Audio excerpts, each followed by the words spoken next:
Salut toi, j'espère que tu vas bien. Aujourd'hui je te propose une vidéo qui va consister à tout pour réussir cette année 2019-2020.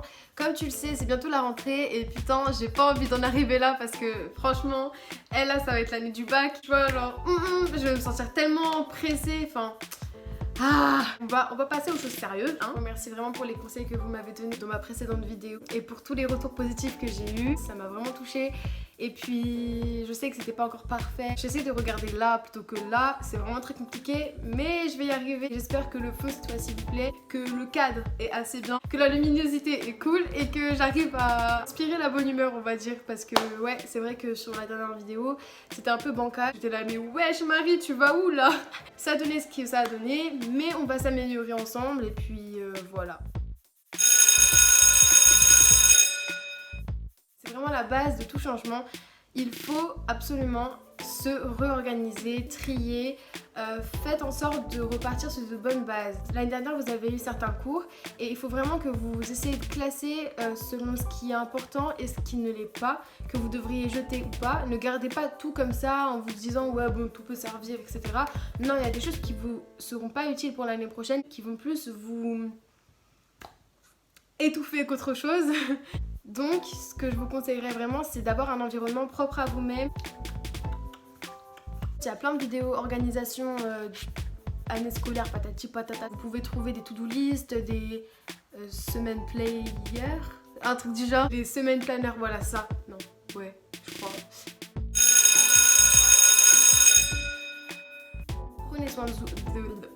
Prenez soin de vous. C'est pas quelque chose qu'il faut négliger parce que la fatigue s'accumule et on se rend pas forcément compte. Par exemple, tous les week-ends de sortir, trouver un moment pour vous, pour votre famille, pour retrouver vos amis, etc. On a souvent envie de se retrouver seul le week-end. Aller prendre un bain chaud, mettre un petit masque ou écouter de la musique, quelque chose qui peut vraiment vous remonter le moral. Il ne faudrait pas qu'à chaque fois on attende le week-end en se disant putain vivement le week-end et que vous arriviez justement à supporter la semaine et à être efficace et productif. Il faudrait que vous commenciez par prendre soin de vous, que vous commenciez par une aura positive justement, et pour ça il faut avoir un environnement stable.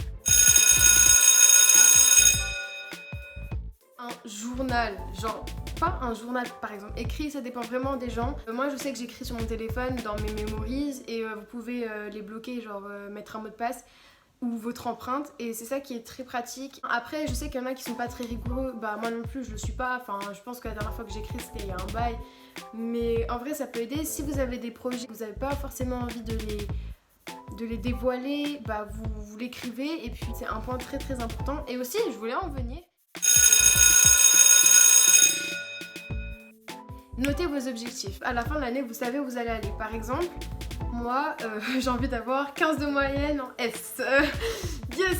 En fait, il faut trouver des choses que vous savez ou que c'est possible pour vous. Faut pas faire des trucs irréalistes. Chaque jour, faites des challenges pour que vous puissiez justement atteindre ce gros objectif. Parce que si tous les jours, disons on a 9 mois dans une année scolaire, pendant les 9 mois, si vous faites tous les jours quelque chose en rapport avec votre objectif, par exemple comme je parle de ma moyenne, c'est-à-dire je fais mes devoirs tous les jours, je révise chaque matière tous les jours, ou tu vois, enfin j'essaie de m'organiser du mieux que je peux. Si je fais ça et que je m'auto-récompense en réussissant à me donner des petits coups comme ça, bah je pense qu'au final à la fin de l'année je pourrais avoir ce 15 de moyenne, mais vraiment faut s'en donner les moyens. Par exemple moi je sais qu'il y a des moments je suis tellement pas motivée que je me dis ok Marie, si tu veux utiliser ton téléphone dans 10 minutes tu dois finir cet exercice. Et aussi pour vos objectifs, genre il faut vraiment que vous trouviez le pourquoi du comment. Attends. Quand je parle de vos objectifs aussi, il faut que vous trouviez le pourquoi du comment. Par exemple, vous voulez aller à la salle de sport. Et vous, votre objectif, c'est d'avoir un gros fessier. Quand vous avez des moments où vous êtes très bas, vous devez vous rappeler que en fait, vous faites ça pour avoir une plus grosse confiance en vous. Finalement, il y a un aspect plus profond de votre objectif. Là, c'est une surface, on va dire. Enfin, ça dépend vraiment de vous et il y a toujours quelque chose de plus profond derrière un gros objectif. Je sais que je suis la meilleure. Voilà, j'espère que cette vidéo t'aura plu. N'hésite pas à laisser un pouce bleu, à t'abonner si tu veux. et à partager si cette vidéo t'a aidé. Si vous avez également des conseils à donner pour réussir notre année, bah, on est tous preneurs. Puis n'hésitez pas à nous rejoindre dans mes réseaux sociaux, donnez votre avis constructif pour que je puisse m'améliorer chaque jour. Et puis voilà, je vous fais des gros bisous. Bye bye.